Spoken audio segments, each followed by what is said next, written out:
여러분, 사람은 멋쩍을 때 혹은 당황할 때, 기분 좋을 때 웃는다고 합니다. 근데 사람은 진심으로 기쁠 때 이 육성으로 웃음이 터져 나온다고 합니다. 그리고 그 웃음을 주체할 수 없다고 합니다. 여러분, 어떨 때 가장 기쁘셨습니까? 어떨 때 제일 기쁨을 표현하셨습니까? 사랑하는 사람과 결혼하셨을 때입니까? 아니면 내 이름으로 된 집을 장만했을 때입니까? 아니면 내가 사랑하는 자녀를 내 품에 안았을 때입니까? 그 사랑스러운 자녀가 더 사랑스러운 손주를 내 품에 안길 때였습니까? 여러분 각자가 기쁨의 순간이 다 있으실 겁니다. 근데 제가 여러분에게 놀라운 사실 하나 알려드리겠습니다. 저와 여러분은 지금 이 순간 이 자리 가운데에서 충분히 기뻐할 수 있습니다. 아니, 지금 충분히 기쁩니다. 갑자기 이게 무슨 말인가 싶으시죠? 저는 오늘 여러분과 놀라운 사실 한 가지를 같이 나누려고 합니다. 오늘 본문은 하나님께서 아브라함에게 약속하신 아들 이삭을 드디어 사라가 출산하는 장면입니다. 하나님께서 약속하신 지가, 그리고 말씀하신 지가 언 25년입니다. 그리고 드디어 하나님께서 약속하신 그 아들을 아브라함이 품에 안았습니다. 그런데 여러분, 25년을 기다려왔던 순간이건만 오늘 본문은 그 25년 만에 얻은 약속의 아들에 대해서 참으로 담담하게 그리고 간결하게 지금 기록하고 있습니다. 우리는 어떻게 보면 이 본문을 참 가볍게 보았을 수도 있습니다. 21장 처음 서두에 이삭이 태어났구나 하고 그냥 여러분 자연스럽게 8절, 22절, 23장 읽으셨을 겁니다. 근데 이 짧은 구절 1절부터 7절까지밖에 안 되는 이 이삭의 이 출생에 대해서 성경은 굉장히 중요한 메시지를 담고 있습니다. 이 시간 그 메시지를 깨닫고 이 메시지 가운데 말씀하시는 하나님 은혜를 함께 누렸으면 좋겠습니다. 오늘 특별히 본문을 꿰뚫는 키워드는 하나님은 어떤 분이신가입니다. 오늘 본문에서 우리가 만나볼 하나님은 어떤 분일까요? 그리고 그분을 바로 할 때에 우리 삶에 어떤 일이 일어날까요? 우리가 세 가지를 볼 것인데요. 첫 번째는 하나님은 약속에 신실하신 분입니다. 우리 하나님은 약속에 신실하신 분입니다. 우리 1절과 2절을 다시 한번 읽어보도록 하겠습니다. 함께 읽겠습니다. 여호와께서 말씀하신 대로 사라를 돌보셨고 여호와께서 말씀하신 대로 사라에게 행하셨으므로 사라가 임신하고 하나님이 말씀하신 시기가 되어 노년에 아브라함에게 아들을 낳으니. 아멘. 오늘 보면 1절에서 2절을 보시면 오랫동안 기다렸던 아브라함의 아들이 하나님의 약속에 따라서 마침내 태어났습니다. 하지만 오늘 본문의 초점은 그 오랜 기다림 끝에 출생한 아들 이삭이 아니라 바로 어머니 사라에게 그 초점이 맞춰져 있습니다. 그렇습니다. 오늘 본문의 초점은 이삭의 출생이 아니라 바로 사라의 출산입니다. 이 둘은 사실 똑같은 상황을 지금 말해주고 있습니다. 그러나 지금 관점이 다르지요. 근데 이 관점의 차이가 굉장히 큽니다. 사랑하는 여러분, 자녀가 부모 사이에서 출생하는 것은 당연한 것입니다. 엄마와 아빠가 서로 사랑하여서 자녀를 임신하게 되고 자녀가 출산되어지는 것은 하나님께서 정해놓으신 자연의 이치입니다. 그 순리에 따라 흘러가는 것입니다. 그런데 우리가 이 시선을 조금 돌려보겠습니다. 한 여인이 아이를 잉태하는 것 그리고 출산하는 것은 결코 자연스럽지 않습니다. 어떠한 환경이 그 여인의 상태를 바꿀지 모르며 그가 임신하고 있는 동안에 어떤 상황이 벌어질지 아무도 모르는 것입니다. 그렇기 때문에 이 초점은 굉장히 중요합니다. 그녀가 어떤 상황 가운데서 애를 배웠고 어떤 임신 기간을 보내왔었고 어떤 환경과 상황 가운데 놓였었는지를 우리는 알아야만 합니다. 오늘 본문 1절은 사라의 출산이 하나님의 약속에 성취한 것을 매우 강조하고 있습니다. 특별히 눈에 띄는 말이 있습니다. 1절 가운데 두 번이나 반복해 가면서 기록한 말씀이 있는데요. 그것이 무엇일까요? 그렇죠. 근데 중요한 것은 누가 말했냐는 것입니다. 여호와께서 말씀하신 대로, 여호와께서 말씀하신 대로 사라를 돌보셨고 여호와께서 말씀하신 대로 사라에게 행하셨다. 사실 이 두 가지 문장은 동일한 주제를 반복합니다. 그것은 바로 여호와께서 말씀하신 그대로 이루셨다는 것입니다. 특별히 오늘 첫 문장에 우리 개역개정에는 돌보다라는 말에 해당되는 히브리어 원어 동사는 파카드라는 말입니다. 이 파카드라는 말은 다양한 의미를 가지고 있는데 종종 이 단어는 하나님이 직접 인간의 삶에 개입하여 심판과 구원을 베푸시거나 하나님이 어려움에 처한 자기 백성을 친히 방문하여서 돌본다는 의미로 사용됩니다. 오늘 이 1절의 시작이 바로 이 파카드라는 동사로 시작합니다. 하나님이 그 삶 가운데 직접 개입하셔서 돌보았다. 그 결과가 이삭의 탄생이다. 오늘 이 동일한 단어가 사무엘상 2장 21절에 한 번 더 쓰입니다. 한나가 사무엘을 낳은 것도 하나님의 파카드, 하나님의 방문과 돌봄을 결과임을 성경은 말해주고 있습니다. 사랑하는 성도 여러분, 우리가 한번 생각해 봅시다. 결혼을 하였습니다. 근데 자식이 생기지가 않습니다. 그런데 남편이 자신을 누이라고 사칭한 덕분에 2번이나 다른 사람의 아내로 취해질 뻔한 여인 사라. 이 사라의 인생을 한번 생각해 볼 수 있기 바랍니다. 얼마나 불행합니까? 또 얼마나 비참합니까? 그런데 그 상처받은 사라의 삶의 현장 가운데 지금 하나님이 친히 찾아오셨습니다. 바로 2절에 이삭의 출생입니다. 두 번째 문장인 하나님께서 말씀하신 대로 사라에게 행하셨으므로라는 표현은 창세기 18장 10절과 14절에 아브라함과 사라에게 하셨던 말씀을 뜻합니다. 그때 과연 하나님께서는 어떤 말씀을 하셨을까요? 창세기 18장 14절을 우리가 함께 보도록 하겠습니다. 함께 읽겠습니다. 여호와께 능하지 못할 일이 있겠느냐? 기한이 이를 때에 내가 내게로 돌아오리니 사라에게 아들이 있으리라. 아멘. 이 말씀의 성취가 바로 오늘 본문 2절인 것입니다. 사라가 임신하고 하나님이 말씀하신 시기가 되어 노년의 아브라함에게 아들을 낳으니 1, 2절은 지금 사라의 출산이 하나님 약속에 따른 기한이 되어 이루어진 분명한 약속의 성취임을 강하게 말하고 있습니다. 사랑하는 여러분, 1, 2절은 계속해서 강조하는 메시지가 있습니다. 그것이 무엇이냐? 하나님의 약속의 성취입니다. 하나님은 약속을 반드시 이루시는 약속에 신실하신 분이십니다. 약속에 신실하신 하나님은 어제나 오늘이나 동일하십니다. 100년 전이나 오늘이나 동일하십니다. 2000년 전이나 오늘이나 동일하십니다. 아브라함의 때나 지금이나 언제나 늘 우리 구주 하나님은 동일하십니다. 약속에 신실하신 하나님께서 언제나 동일하시듯 하나님께서 맺으신 약속 또한 언제나 동일합니다. 하나님께서는 아브라함을 하나님께서 부르실 때 하셨던 약속이 있습니다. 그 약속 혹시 기억하십니까? 창세기 12장 2절에서 3절에 기록되어 있습니다. 내가 너로 큰 민족을 이루고 내게 복을 주어 내 이름을 창대하게 하리니 너는 복이 될지라. 너를 축복하는 자에게는 내가 복을 내리고 너를 저주하는 자에게는 내가 저주하리니 땅의 모든 족속이 너로 말미암아 복을 얻을 것이라. 아브라함을 통하여서 끝내 땅의 모든 민족이 복을 얻게 하시겠다는 약속입니다. 이 약속은 놀라운 약속입니다. 하나님께서는 그 약속을 맺으실 때에 내가 하나님 당신을 반복하시면서 확실하게 그리고 강력하게 약속하십니다. 나 여호와가 너를 통하여서 확실하게 그리고 무엇보다 분명하게 나의 뜻을 이루겠다 맺으신 언약인 것입니다. 이 약속을 맺은 후에 800년이라는 시간이 지납니다. 그리고 이 약속이 잊혀져 갈 때쯤 하나님은 다시 이스라엘 백성에게 오셔서 약속을 맺으십니다. 그 약속의 기록이 예레미야 31장 31절과 33절에 기록되어 있습니다. 보라, 날이 이르리니 내가 이스라엘 집과 유다 집에 새 언약을 맺으리라. 그날 후에 내가 이스라엘 집과 유다 집에 맺은 언약은 이러하니 곧 내가 나의 법을 그들 속에 두며 그들의 마음에 기록하여 나는 그들의 하나님이 되고 그들은 내 백성이 될 것이라. 하나님이 주신 계명을 불순종하여 하나님의 백성답게 살지 못했던 이스라엘, 그들은 하나님의 매를 맞고 바벨론의 포로로 잡혀간 상태입니다. 자신을 부르신 하나님을 이스라엘은 배반하고 반역했지만 하나님은 자기 백성을 결코 포기하지 않고 자신의 약속을 이루어 가십니다. 이 약속들을 하나님께서는 어떻게 성취하였을까요? 바로 예수 그리스도를 보내심으로 모든 약속을 성취하셨습니다. 예수님께서 만왕의 왕으로 오셔서 모든 이의 하나님이 되시며 주를 믿는 모든 이는 하나님의 백성이 되었습니다.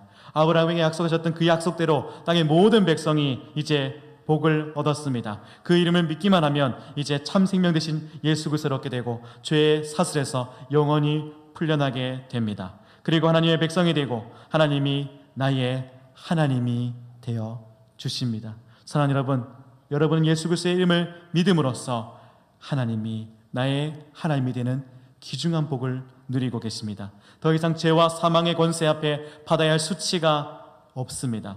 그리고 하나님 나라에 영원히 거하는 복을 선물로 누리게 된 것입니다. 이 약속의 성취를 받아 누리고 있는 주인공은 누구입니까? 바로 우리입니다. 저와 여러분인 것입니다. 사랑하는 여러분, 기억하십시오. 아브라함에게 신시하신 그 하나님, 사라에게 말씀하신 대로 행하신 그 하나님은 지금 이 순간 바로 이때에 우리에게 동일하게 오신 분이십니다. 말씀하신 대로 사라를 품으셨고 그 하나님이 오늘날 우리의 삶 가운데에 직접 개입하셔서 우리를 친히 찾으시고 돌보시며 위로하십니다. 사랑하는 여러분, 나의 삶이 비참하게 느껴지십니까? 아무런 기쁨이 없으십니까? 약속에 신실하신 하나님을 바라봅시다. 우리를 위해서 독생자까지도 아끼지 않으신 하나님이 성령으로 지금 여러분과 함께 계심을 믿으시기 바랍니다. 그 하나님이 말씀하신 대로 지금 여러분의 삶을 지키실 것입니다. 말씀하신 대로 그 약속을 반드시 이루실 것입니다. 사랑하는 여러분, 약속에 신실하신 하나님, 또한 우리 하나님은 어떤 분이실까요? 두 번째로 그분의 약속을 위해 우리 삶에 기적을 베푸시는 분입니다. 우리 다 함께 3절과 4절, 5절을 읽도록 하겠습니다. 아브라함이 그에게 태어난 아들 곧 사라가 자기에게 난 아들을 이름하여 이삭이라 하였고 그 아들 이삭이 난 지 8일 만에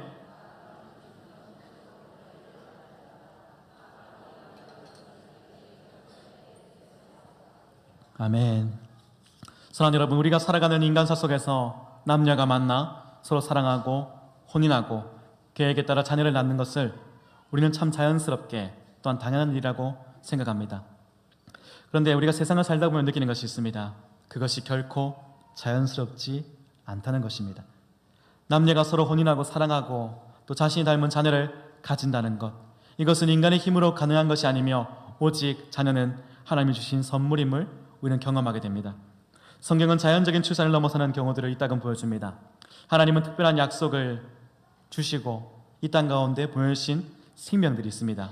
이삭의 경우가 그러합니다. 특별히 이삭의 경우는 다른 그 어떤 이들보다 더욱 특별합니다. 오랜 기간 동안 약속하셨고 오랜 기간 동안 그 약속을 이행하시기 위해서 기다리셨고 또 그 약속을 이루셨다. 그것이 이삭의 출생인 것입니다. 아브라함은 그 약속을 붙잡고 25년이라는 세월을 지내왔습니다. 그런데 문제가 있습니다. 그것이 무엇입니까? 아브라함이 어느새 99세 할아버지가 되었고 사라는 89세 할머니가 된 것입니다. 사라님이 여성의 생리가 끊어진 지 오래였습니다. 그리고 무엇보다 사라, 그녀의 인생 가운데는 개인적인 문제가 있었습니다. 그 문제가 창세기 11장 30절에 기록되어 있는데 바로 이 내용입니다. 사례는 임신하지 못함으로 자식이 없었더라. 어떤 이유에서인지 모르나 사라는 임신하지 못하는 불임 여성이었습니다. 거기에 세월이 흘러 생리적으로 더 이상 아이를 가질 수 없는 그야말로 완전히 불가능한 상태였습니다. 인간의 상식으로는 도무지 이루어질 수 없는 약속이었습니다. 근데 5절에 이렇게 기록하고 있습니다. 아브라함이 그의 아들 이삭이 그에게 태어날 때에 100세라. 우리 인간의 생각, 인간의 기준, 그 모든 것을 뛰어넘은 하나님의 약속의 성취의 장면인 것입니다. 인간적으로 모든 것이 불가능합니다. 그러나 인간적으로 불가능한 이 상황 가운데에서 하나님이 직접 개입하십니다. 당신의 약속을 이루시기 위하여서 또한 그리고 그의 뜻을 이룰 자기 백성을 위하여서 인간의 이해와 경험을 뛰어넘는 기적을 지금 베푸십니다. 하나님 우리 삶에 친히 개입하셔서 사람이 상상할 수 없는 방법으로 당신의 뜻을 이루십니다. 그리고 당신의 사람을 찾습니다. 잠시 제 얘기를 할까 합니다. 제가 군대에 있을 때 한 선임이 있었습니다. 실명을 거론하지 않겠습니다. 지금 제가 그냥 이별별이라 하겠습니다. 그 이별별이라는 선임은 제가 지금 눈을 감았다 뜨고 펜을 들어도 특징을 그릴 수 있습니다. 이유가 뭘까요? 제게 그 무엇보다 몸과 마음에 아프고 짜릿한 많은 일들을 새긴 사람이기 때문입니다. 여러분, 제 이름이 무엇입니까? 구원이죠. 그럼 제가 지금 믿고 있는 종교가 무엇이죠? 기독교죠. 제가 지금 여러분 앞에 뭐로 서 있습니까? 목사로 서 있습니다. 여러분 잘 보십시오. 지금 그 선임이 저를 오자마자 굉장히 갈궜습니다. 이유가 이랬습니다. 첫 번째, 종교가 기독교란 것입니다. 종교가 기독교인데 얘 이름이 구원입니다. 그리고 얘 아빠 뭐 하시노 하니까 목사랍니다. 너 뭐 하다 왔어 하니까 신학과입니다. 신학과가 뭐야 하니까 목사 되는 곳입니다. 그때부터 제 인생은 그 사람과 참으로 험난한 시간을 보내게 됩니다. 그리고 2018년 11월쯤으로 기억합니다. 제가 2018년 1월에 입대했었거든요. 11월입니다. 이제 환절기가 돼서 그 선임이 감기가 심하게 걸리게 됩니다. 감기를 한 2주 동안 달고 살았으니 참 독하게 걸린 것이지요. 그 선임이 근데 갑자기 저를 보면서 그러더군요. 야, 너 하나님한테 매일 기도하지? 너 예수님 믿지? 그러면 너 내 욕만 하지 말고 내 감기 낫도록 기도해. 3일 준다. 너 내가 안 나면 죽어. 여러분, 제가 주술사도 아니고 그것도 엘리야도 아니고 제가 기도하면 막 손만 얹으면 나오면 얼마나 좋겠습니까? 근데 3일을 또 줍니다. 시간이 걸려 있네요. 제가 어땠을까요? 열심히 기도했습니다. 하루가 지나고 이틀이 지나고 3일. 여러분 어떻게 됐을까요? 나았습니다 라고 하면은 정말 은혜로운 간증이 될 것입니다. 놀랍게도 그 선임은 드러누웠습니다.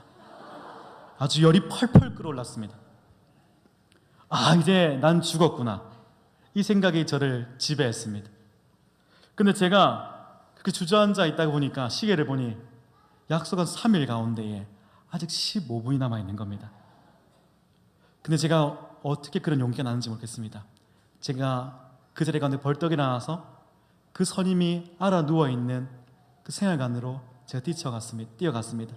뛰어가서는 약을 먹고 누워 시름시름 앓고 자고 있는 선임에게 찾아갔습니다. 그리고는 그의 머리맡에 가서 그의 머리를 만질 용기는 없고 이 베개 끝을 잡았습니다. 그리고 조심스럽게 기도했습니다. 하나님, 이 별별수병 치료해 주세요. 적어도 이 사람이 하나님 의심하고 저에게 3일을 줬는데 이번 계기에 하나님이 어떤 분이신지 직접 알려주세요. 그러고 이틀이 지나서야 그 선임이 나았습니다. 덕분에 저는 많이 맞았습니다.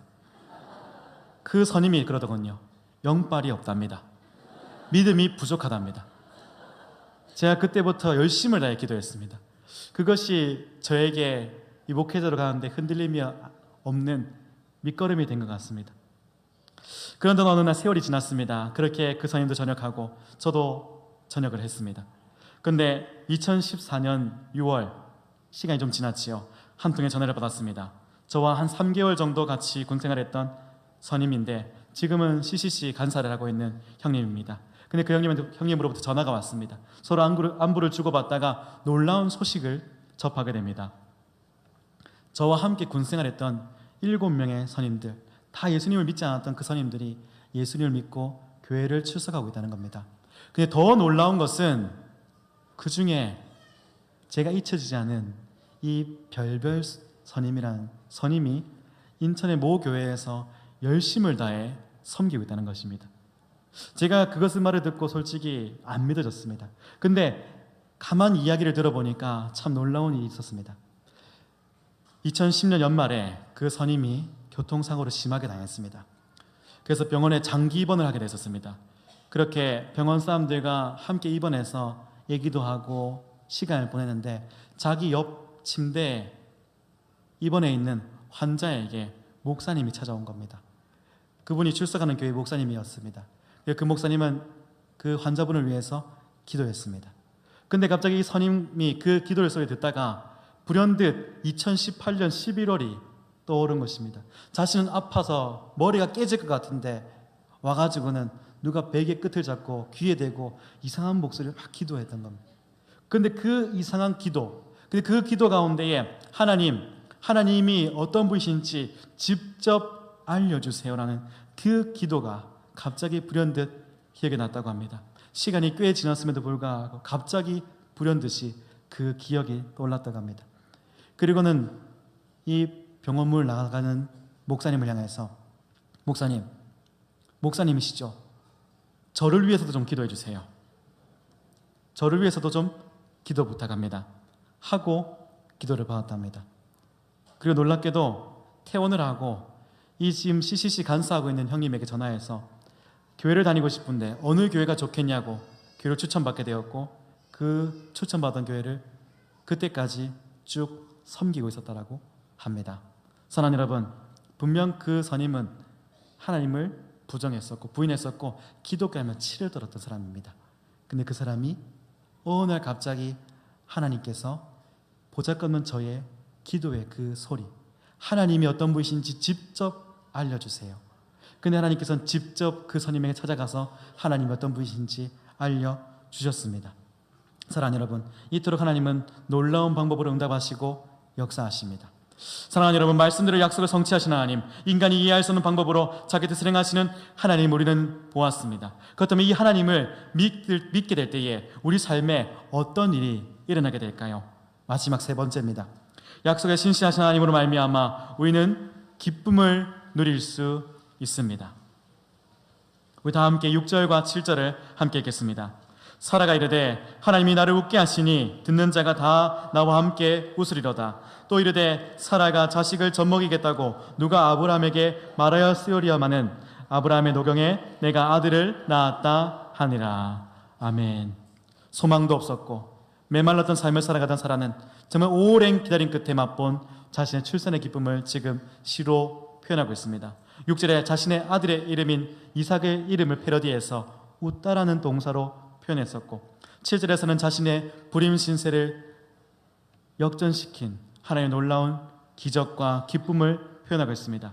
6절을 먼저 잘 보시면 사라는 아들의 이름인 이삭을 직접 언급하지 않고 그 이름의 뜻인 웃음을 강조합니다. 특별히 이 웃음이 하나님께서 자신에게 주신 것임을 고백하고 있습니다. 이어서 자신의 소식을 들은 모든 이가 함께 웃는다고 하면서 이삭의 출생이 모든 사람의 기쁨이요 즐거움이라고 노래하고 있습니다. 이 웃음이라는 키워드는 중요합니다. 왜냐하면 이 웃음이라는 키워드가 그녀의 심경, 그녀의 인생의 변화를 나타내기 때문입니다. 여러분, 정확하게 창세기 18장 12절에 사라 웃었습니다. 그러나 그 웃음은 부정적이고 조소 담긴 비웃음이었습니다. 하나님, 아들을 준다고요? 내가 할머니입니다.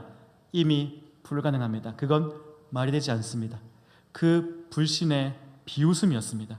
그러나 6절의 웃음은 차원이 다릅니다. 하나님의 약속의 성취를 경험하고 내면 깊은 곳에서 하나님, 당신이 이루셨습니다. 당신이 그 약속 지키셨습니다. 그것에서 오는 기쁨과 감격의 웃음입니다.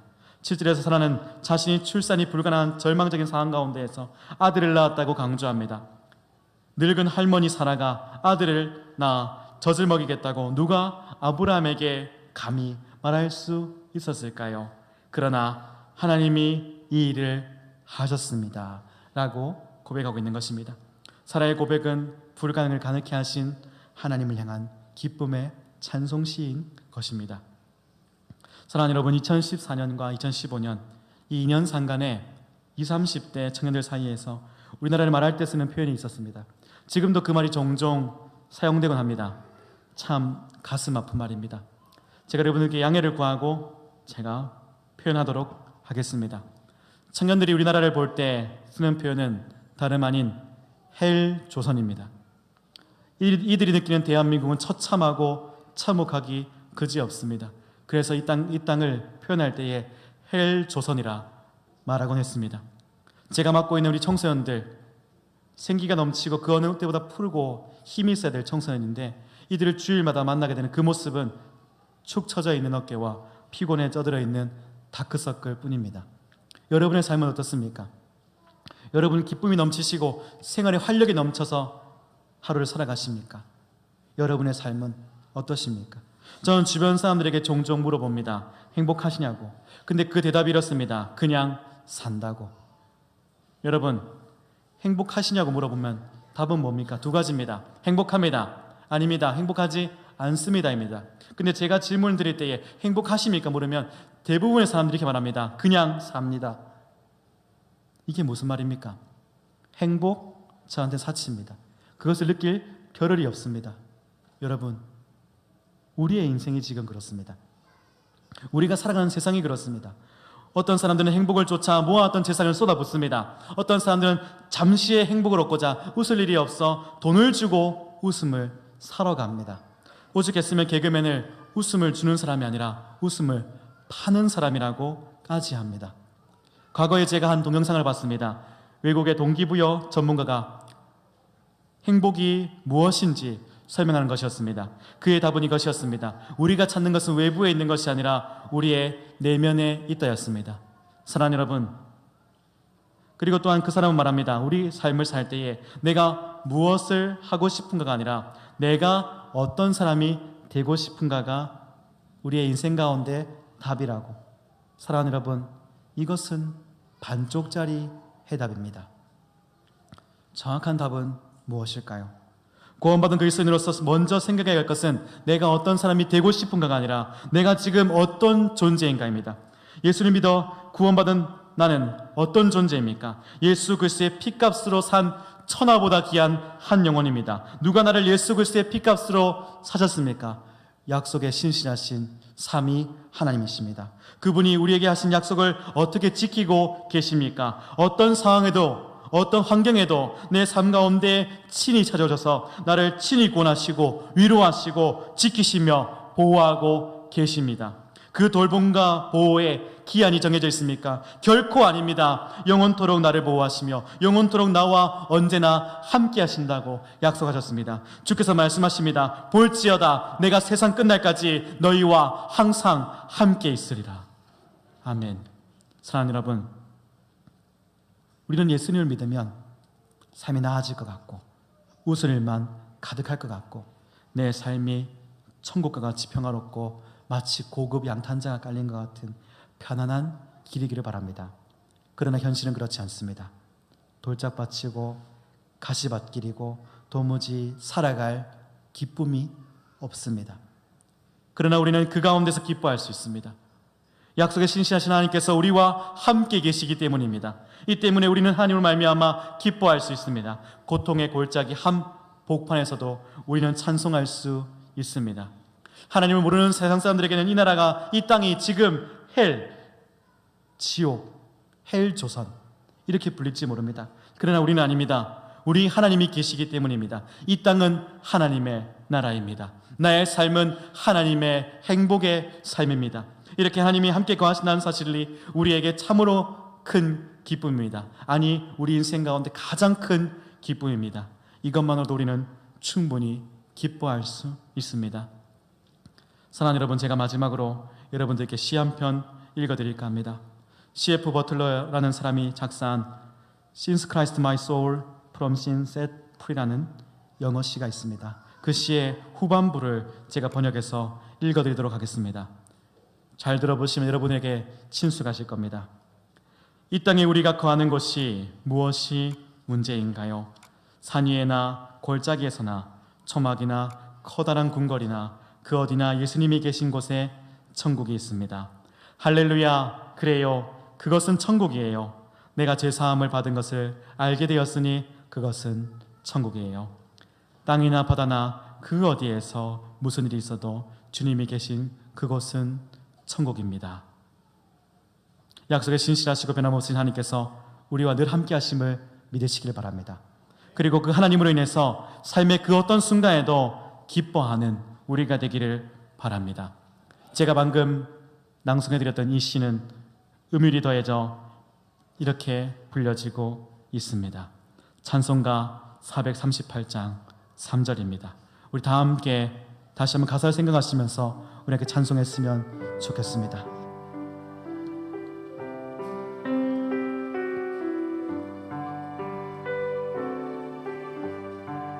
높은 산이 거친 들이 초막이나 궁궐이나 내 주 예수 모신 곳이 그 어디나 하늘나라 할렐루야 찬양하세 내 모든 죄 사함받고 주 예수와 동행하니 그 어디나